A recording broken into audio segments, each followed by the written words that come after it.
Welcome to Sasi media. இன்னைக்கான காலை நேர ஓட்டுகள் லைவ் வந்து நேற்று நைட்டு நம்ம 1 மணி 2 மணிக்கு கொடுத்துருக்கோம். அதை வந்து இந்த வீடியோட எண்டில் சேர்த்துருக்கேன், அதை பார்த்துங்க. அது இல்லாமல் நேற்று எபிசோட்லேருந்து ஓட்டுகளில் வந்து நிறைய மாற்றங்கள் வந்திருக்கு. அதில் என்னென்ன மாற்றங்கள் யாராருக்கு வந்திருக்கு அப்படிங்கிறத பார்த்துடலாம். ஃபஸ்ட்டு இடத்துல சாண்ட்ரா 93,449 ஓட்டுகள் வாங்கி முதல் இடத்துல இருக்காங்க. உண்மையை சொல்லணுன்னா நமக்கு கேள்விப்பட்ட விஷயம் என்னென்னா அஃபிஷியலில், இது அன்அஃபிஷியல் ஓட்டு, அஃபிஷியலில் திவ்யா தான் முதல் இடத்துல இருக்காங்களாம். அதுதான் செய்தி.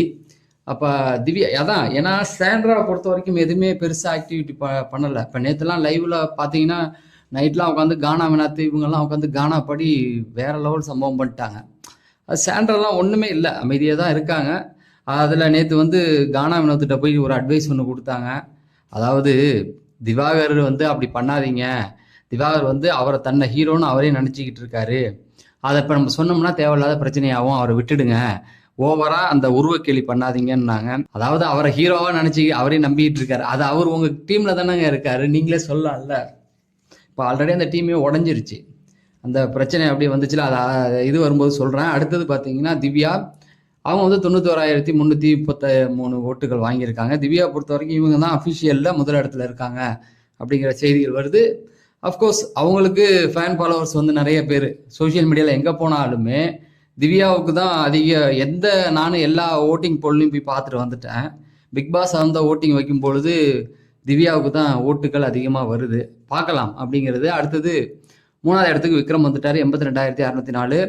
நேற்று அவரும் அந்த கானாவில் இருந்தார். அப்புறம் கொஞ்சம் நேரத்தில் போய் தூங்க போயிட்டாப்ல. இன்னைக்கு அவர் பண்ண போகிற டாஸ்க்கை வச்சு தான் அவர் 2ஆவது இடத்துக்கு வர்றதுக்கு, ஏன்னா அவங்களுக்கும் திவ்யாவுக்கும் 10,000 ஓட்டுகள் இருக்குது, அது தொடுவாரா அப்படிங்கிறத பார்க்கணும் அப்படிங்கிறது தான். ஆனால் இவர் வந்து சொன்னார், அந்த கானா வினோத் இவங்கெல்லாம் பேசிக்கிட்டு இருக்கும்போது லைவில் சாண்ட்ரா வந்து ஐடியா கொடுத்துட்டு இருந்தாங்க. அதாவது வாட்டர் மிலனை விட்டுடுங்க, அவரை வந்து ஃபோக்கஸ் பண்ணாதீங்கன்னு. அப்போ விக்ரம் வந்து சொன்னார், நம்மளை கம்பேர் பண்ணும்போது அவர்லாம் ஒன்றுமே இல்லை அப்படிங்கிற மாதிரி சொன்னாப்புல. நீங்கள் யாருன்னு எங்களுக்கே முதல்ல தெரியாது விக்ரம், நீங்கள் வந்து தான் எங்களுக்கு தெரியும். இப்போ பிக் பாஸ் பார்க்குற பெரும்பான்மையான மக்களுக்கு உங்களை வந்து தெரியாது, புரியுதுங்களா?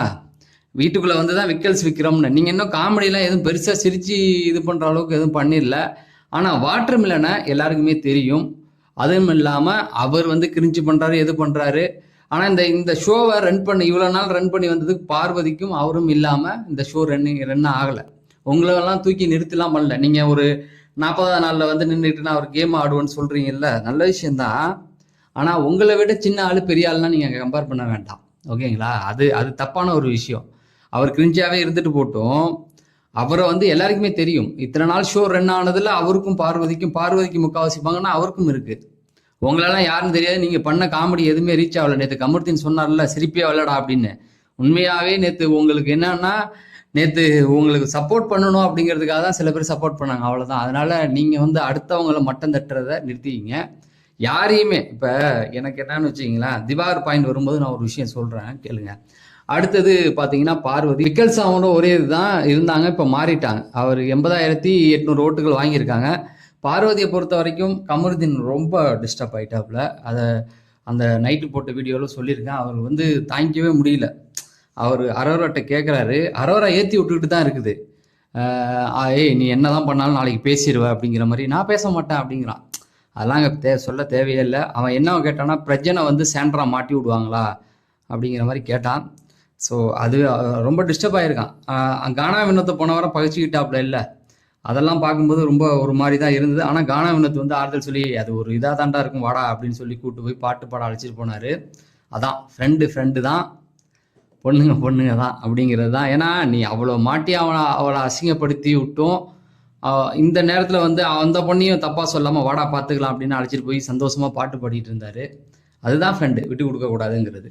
அதுக்கப்புறமேட்டுக்கு பார்த்தீங்கன்னா திவாகர் 46,250 ஓட்டுகள் வாங்கியிருக்காரு. திவாகர் ஏன் வந்து நான் இது சொல்கிறேன் அப்படின்னு பார்த்தீங்கன்னா, திவாகர் பண்ணுறது தப்பு தான். கானா வினோத் அவங்களும் தப்பாக தான் பேசிக்கிறாங்க, நான் இல்லைன்னு சொல்லலை.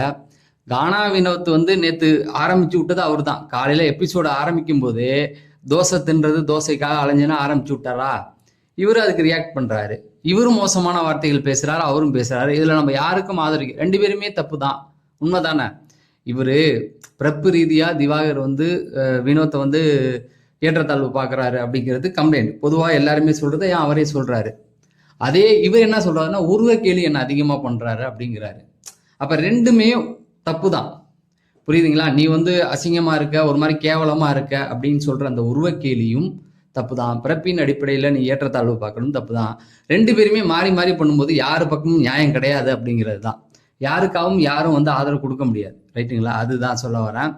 அதுக்கப்புறமேட்டுக்கு பார்த்தீங்கன்னா வியானா 46,100 ஓட்டுகள் வாங்கியிருக்காங்க. நேற்று நைட்டு கமருதீன் கோச் இருக்கும்போது நீ வாங்க நான் சாப்பாடு செஞ்சு தரேன் அப்படின்னு சொல்லி இப்பெல்லாம் கூப்பிட்டாங்க. பட் அவர் வரமாட்டேன்டாப்ல. அரோரா உட்காந்துக்கிட்டு அவரை கொஞ்சம் ஏற்றி விட்டுக்கிட்டு தான் இருந்தாங்க. அப்போ அரோரா சொன்னாங்க, நீ வாட்டர் பாட்டில் தானே எடுத்துகிட்டு போக வேண்டியது தானே அப்படிங்கிற மாதிரி. அங்கே ஒரு வாட்டர் பேக் அவங்களது கடந்தது, அதை எடுத்தாங்க. அப்போ சொன்னாங்க, நீ வந்து இவர் சாப்பிட கூப்பிடல, வாட்டர் பாட்டில் எடுக்க வந்து அதை மட்டும் பண்ணிட்டு போனாங்க. என்னது சொல்கிறது, அரோராவுடைய மோசமான ஒரு விஷயம். இப்போ அவங்க அப்படி பண்ணியிருக்க கூடாது. நானாக இருந்தால் போட்டு கொடுத்துருக்க மாட்டேன். அப்போ ஆதிரையை எதுக்கு போட்டு கொடுத்தீங்க அரோரா? ஆதிரையை போட்டு கொடுத்துருக்க கூடாதுல்ல. ஒரு விஷயத்த சொல்லி அன்றைக்கி ஷோவில் அசிங்கப்பட்டாங்கல்ல.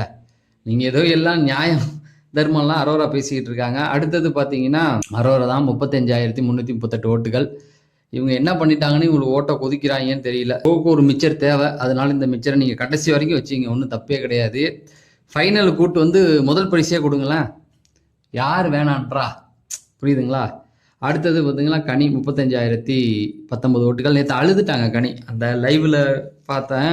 அழுது, அதாவது யாருக்கும் தெரியக்கூடாது அப்படின்னு பாத்ரூமில் போயிட்டு அழுதாங்க. அதை வந்து ரம்யா கண்டுபிடிச்சி போனாங்க. ஐ திங்க் இவர் சொன்னதுனால ரொம்ப காயப்பட்டாங்கன்னு தெரியல, திவாகர் பேசின பேச்சுனால. ஆனால் நேற்று பொறுத்த வரைக்கும் அவங்க மேலே தப்பு கிடையாது தான். அவங்க வந்து அந்த கேம் ரூல் படி அவங்க என்ன சொன்னாங்கன்னா, திவாகர் வந்து இவங்களை இப்படி சொல்லியிருக்க கூடாது அப்படிங்கிறத சொன்னாங்க. அந்த இடத்துல அவங்க மேலே தப்பு இல்லை. இவர் வந்து தான் ஓவராக ரியாக்ட் பண்ணி சாப்பாடை இதாக வச்சுக்கிட்டு இது பண்ணுறாங்க அது பண்ணுறாங்க அப்படின்னு. அப்புறமேட்டுக்கு 3 பேர் உட்காந்து பேசும்போது நீ எதுக்கு அதை ஒத்துக்கிற? இல்லை ஓரவஞ்சனை இல்லாமல் செய்கிறாங்க அப்படின்னு. அப்போ அது அந்த பாயிண்டே திவாகர் எடுத்துட்டு வரக்கூடாது. இப்போ சபரி கேட்கும்போது அவர் சொல்கிறாரு, அவங்க ஓரவஞ்செல்லாம் பார்க்கல, எல்லாருக்கும் நிறைவாக தந்தாங்கன்ற. அப்புறம் பிரம்மாஸ்திரமாக எதுக்கு கிச்சனை வச்சுக்கிறாங்கன்ற, அதுவும் தப்பு இல்லையா? ஒரு பாயிண்ட்ல நின்னா கரெக்டாக நிற்கணும். அது திவாகருக்கு எதுவுமே புரியாது, அவர் வாயில் வந்து சொல்லிட்டு இருப்பாரு. கடைசி இடத்துல பார்த்தீங்கன்னா ரம்யா இருக்காங்க. ரம்யாவை பொறுத்த வரைக்கும் பார்த்தீங்கன்னா 33,930 ஓட்டுகள் வாங்கியிருக்காங்க. கடைசி இடம்னு சொல்ல முடியாது, கடைசிக்கு முன்னாடி இடம். இந்த இடத்துல பார்த்தீங்கன்னா இவங்க பார்த்தீங்கன்னா சுபிக்ஷா 33,161 ஓட்டுகள். இந்த இடத்துல ரம்யாவையும் போட்டு டேமேஜ் பண்ணிட்டு இருந்தா கமருதீன் உட்காந்து பேசும்பொழுது நைட்டில். கேவலம் ரம்யாலாம் எனக்கு கேள்வி கேட்குறாளே அப்படிங்கிறான். எப்போ அந்த சண்டை நடந்து அரோரா உட்காந்து பேசிக்கிட்டு இருக்கும்போது இவங்க 2 பேரும் பேசிக்கிறாங்க. கேவலம் ரம்யா கூட என்னை வந்து நெய் திருடுனியான்னு கேட்குறா அப்படிங்கிற மாதிரி சொல்கிறாப்புல. ரம்யா கேவலம் கிடையாது சார், நீங்கள் எப்படியோ அப்படி தான் அவங்களும், ஓகேங்களா? அதில் வந்து கேவலம் ரம்யா வந்து என்னை பார்த்து கேள்வி, ரம்யா மேலே நீங்கள் குற்றச்சாட்டு வைக்கலாம், அவங்களும் திருடி தின்றவங்க தான், இல்லைன்னு சொல்லலாம். பாகுபாடு பார்த்து சாப்பாடு வைப்பாங்க. ஆனால் அந்த கேவலம்னு ஒன்று சொன்னீங்க பார்த்தீங்களா, அதை சொல்லும்போது தான் நீங்கள் கேவலமாக தெரியுறீங்க அப்படிங்கிறது. கேவலம் அப்படின்னு சொல்லி உங்கள் பக்கத்தில் அரோரா இருக்காங்க, அது முட்டு கொடுக்குறாங்கல்ல, அவங்க வெளியில் என்ன பண்ணாங்கன்னு கேட்டிங்கன்னா அதுவும் கேவலம் தான். ஆனால் அதெல்லாம் பேசுகிறேன், அந்த கேவலங்கிறத நீங்களே எடுத்துருங்க. திவாகரை மட்டும் சொல்கிறீங்க, அவர் வந்து தகுதி தராத நம்ம. இப்போ கேவலன்றதுக்கு வார்த்தை என்ன, அர்த்தம் என்ன அப்படிங்கிறதா. சுபிக்ஷா வந்து சாப்பாடு வைக்கும்போது, அண்ணா நீங்கள் ஃபஸ்ட் டைம் சாப்பிட்றீங்களா 2வது தடவை சாப்பிட்றீங்களான்னு ஒரு டவுட்டுக்கு கேட்டிருக்கு. அந்த இடத்துல சுபிக்ஷாவை பார்த்து அதே வார்த்தையை தான் யூஸ் பண்ணுறாப்புல. கேவலம் இதெல்லாம் நம்மளை பார்த்து கேட்குதுன்னு. அதுக்கப்புறம் தான் அந்த பிரச்சனை நெய் மேட்டரை வந்தது. பட் இவங்க சாப்பிடல அப்படின்னா சுபிக்ஷா போய் கூப்பிட்டாங்க, அண்ணா வாங்கினா நான் ஊற்றி தரேன் அப்படின்னு. அப்புறம் நல்லா பேசினாப்புல.